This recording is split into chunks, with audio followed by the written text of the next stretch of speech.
Barcelona has done it. I mean প্রি সিজনের last game Joan Gamper trophy, সেটাও তারা দুর্দান্তভাবে জিতেছে। আই মিন 5-0 গোলের একটা দুর্দান্ত জয়। কোমা কোনো একটা নর্মাল টিম না ভাই, এটাও একটা ভালো টিম, কারণ কোমা হচ্ছে সিরিয়ার একটা টিম অ্যান্ড সিরিয়ার মধ্যেও তাদের ভালো নাম আছে। সো আমি বলবো না কোনো দুর্বল টিমের এগেন্স্টে জিতেছে, বাট কোনো হাই টিমও না হতো। সো হ্যাঁ, কোমার বিরুদ্ধে তারা 5-0 গোলে জিতেছে অ্যান্ড এই ম্যাচের মধ্যে আমরা অনেক কিছু খেয়াল করতে পেরেছি, অনেক কমতি আমরা দেখতে পেরেছি, অনেক ভালো দিকও আমরা দেখতে পেরেছি। অ্যান্ড এই ম্যাচের সবচেয়ে শাইন করা প্লেয়ার হচ্ছে ফার্মিন লোপেস। লাইক ভাই সিরিয়াসলি প্রথম মিনিট থেকেই ফার্মিন লোপেস প্রেসিং এ বলো, পাসিং এ বলো, অথবা তুমি যদি ডুয়াল ওয়ানও বলো, দুর্দান্তভাবে খেলেছে ফার্মিন অ্যান্ড 2টা গোলও করেছে মারাত্মক। সো হ্যাঁ, আই এম ভেরি হ্যাপি যে ফার্মিন লোপেসকে আমরা এরকম একটা ফর্মে দেখছি।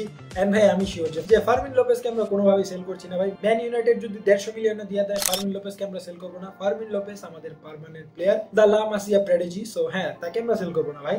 নেক্সট ম্যাচেও সে স্টার্ট করবে আমি যা ভাবছি। এন্ড হ্যাঁ, বার্সেলোনার প্রি সিজন শেষ, এখন 16 তারিখে বার্সেলোনার প্রথম লা লিগা ম্যাচ হবে and I am very excited to see this team perform in the top league. And এই ম্যাচের মধ্যে কমতি লেগেছে আমার 3টা প্লেয়ারের। এক হচ্ছে র্যাশফোর্ড, সে একটা ইজি চান্স মিস করে দিয়েছে। হ্যাঁ, অ্যাসিস্ট করছে, সুন্দর প্রেসিংও করছে, বাট র্যাশফোর্ড এখনো দেখছি ফুললি টিমের সাথে কম্বাইন করতে পারেনি। লাইক অনেকগুলো শট নিতে সে টাইম লাগাচ্ছিল এন্ড যার কারণে শটগুলো মিস হচ্ছিল, ব্লক হয়ে যাচ্ছিল। আর একটা ইজি ফুল মানে বলতে গেলে খালি ছিল বারটা, তখন একটা ইজি মিস করে দিছে।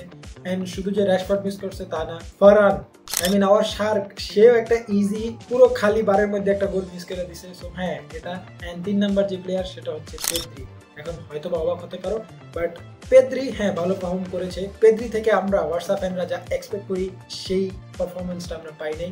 হ্যাঁ, পেদ্রি খুবই ভালো পারফরমেন্স করেছে, বাট পেদ্রি তার লেভেলটাকে এত উপরে নিয়ে গিয়েছে যে তার থেকে আমরা প্রতি ম্যাচে একটা হাই পারফরমেন্স এক্সপেক্ট করি। সো সবার আগে বলে দিই গোলের কথা। ফার্মিন লোপেস 2 গোল করেছে, লামিন ইয়ামাল 2 গোল করেছে এবং শেষ গোলটা করেছে রাফিনিয়া। আই মিন শেষ গোল তো না, রাফিনিয়া একটা গোল করছে। সো টোটালি বার্সার অ্যাটাকিংটা খুবই মারাত্মক হয়েছে। কারণ অ্যাসিস্টের কথা বলো, সেখানে র্যাশফোর্ডও আছে, আবার ফ্র্যাঙ্কি ডিজংও একটা অ্যাসিস্ট করছে। সো ম্যাচের আগে টিয়ার স্টেগেন একটা বয়ান দিচ্ছিল অ্যান্ড ওকে দেখে আমার একটাই রিয়াকশন ছিল, মানে ওকে দেখে আমার ফিল হচ্ছিল আমি ফ্র্যাঙ্কি ডিয়ং। কেন বলছি?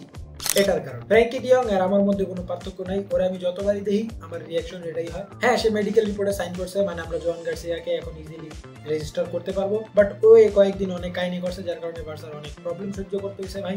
সো ও এখন ভিলেন আমাদের চোখে, ও প্রপারলি একটা ভিলেন। ওকে আমরা আর অ্যাজ এ বার্সা লেজেন্ড দেখবোই না, যত যাই হোক। সো কথা হচ্ছে এই ম্যাচের মাধ্যমে আমরা অনেক কিছু দেখলাম না। লাইক লামিন ইয়ামাল খুবই সুন্দর ড্রিবলিং, লাইক তার লাস্ট সিজনের যে ড্রিবলিং গুলো ছিল এই সিজনেও সেটা কন্টিনিউ হবে, আমরা সেটা বুঝতে পারছি। এন্ড লামিন ইয়ামালের ফিনিশিং গুলো আস্তে আস্তে ঠিক হচ্ছে। লাইক 2টা গোল করছে এন্ড ড্রিবলিং পাস করে অপোনেন্টের প্লেয়ারকে মাঠের বাইরে পাঠায় দেয় ভাই। মানুষ বল বাইরে মাঠের বাইরে পাঠায়, ও অপোনেন্ট প্লেয়ারকে স্লাইড করে মাঠের বাইরে পাঠায় দেয়। সো জিনিসগুলো দেখে আমার খুবই ভালো লাগে।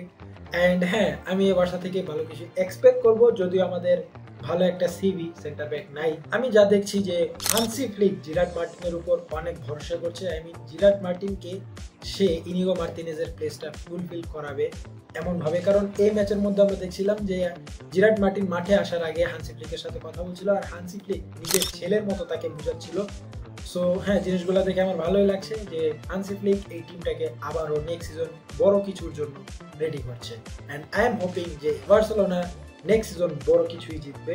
সো এই হচ্ছে আজকের ভিডিও, এই ম্যাচ নিয়ে আমার প্রিভিউ। ম্যাচটা খুবই দুর্দান্ত গেছে, ম্যাচের সব প্লেয়ারগুলো খুবই ভালো পারফরমেন্স করছে। 2-1 প্লেয়ারের হ্যাঁ টুকটাক কিছু ভুল ছিল, বাট এই ম্যাচের মাধ্যমে তারা শিওর হয়ে গেছে যে নেক্সট ম্যাচে এসব ভুলগুলো করা যাবে না।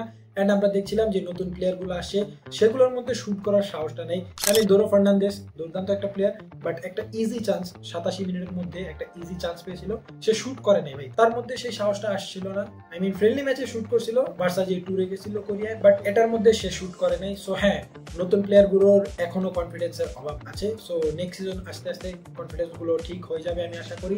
নেক্সট সিজন বার্সা থেকে আমরা অনেক ভালো কিছু এক্সপেক্ট করতে যাচ্ছি এন্ড অবশ্যই হানসি ফ্লিক সেটা ফুলফিল করবে। সো ভিডিও ভালো লেগে থাকলে অবশ্যই লাইক কমেন্ট শেয়ার করে দাও এন্ড চ্যানেলটাকে সাবস্ক্রাইব করে দাও। এন্ড দেখা হচ্ছে তোমাদের সাথে আগামীকাল নতুন একটা ভিডিও নিয়ে। ততক্ষণ পর্যন্ত পিস আউট।